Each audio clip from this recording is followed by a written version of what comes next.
My father came to Jamaica from the UK in 1953, and he never left. He established the Mona Rehab Center, which is now named after him after his death in 1996, which is the only facility of its kind in the English-speaking Caribbean for persons with disabilities.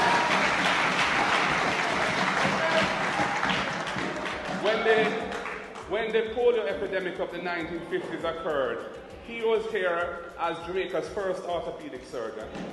And he had seen polio in Egypt, where he had worked during the war as a doctor. And the government of the day asked him to take control of the whole effort to tackle this terrible plague of poliomyelitis that was afflicting Jamaica. And he did, and that's how the polio center got established. When there was the second worst ever train crash in the history of the world at that time, at Kendal, the Kendal train crash, he was the one who went there and sorted out the emergency response to all these people who had been badly injured. Many died.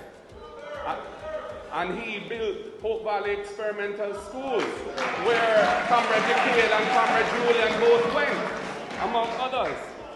And look at them today, two fine products of a fine institution.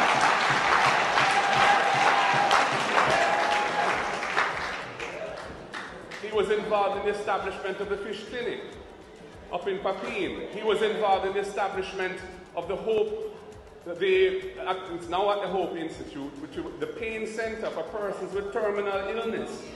Because for some reason later on in his life, he got interested in managing pain for persons who have terminal illness, many of them from very poor circumstances and can't afford expensive drugs.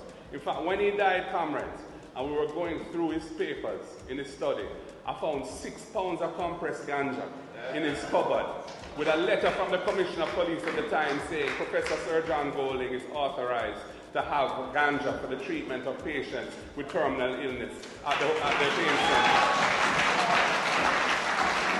So when it came for time, when the time came and we were in government to deal with the reform of ganja, another thing he started, comrades, was a National Road Safety Council. Yeah, because as an orthopedic surgeon, he saw what the terrible results of dangerous driving were, and you know, all the people who ended up paralyzed or otherwise maimed and even killed, you know. So he was the one who started that and made sure that the Prime Minister was the chairman, because he wanted to ensure that it was always an institution that got the support of the government. So he was thinking ahead when he did that, you know. And in terms of, he has the Order of Jamaica. He got the Order of Jamaica. That's the highest order that a non-Jamaican can get in Jamaica, is the Order of Jamaica. You see how I gave him that? You see how I gave him that? He had got the CD before, the Commander of the Order of Distinction, which was slightly below. Is Michael man that gave him that? Yeah. And when he passed on, his P.J. Patterson said, rename the institution, the rehab center, the Sir John Golding Rehab Center.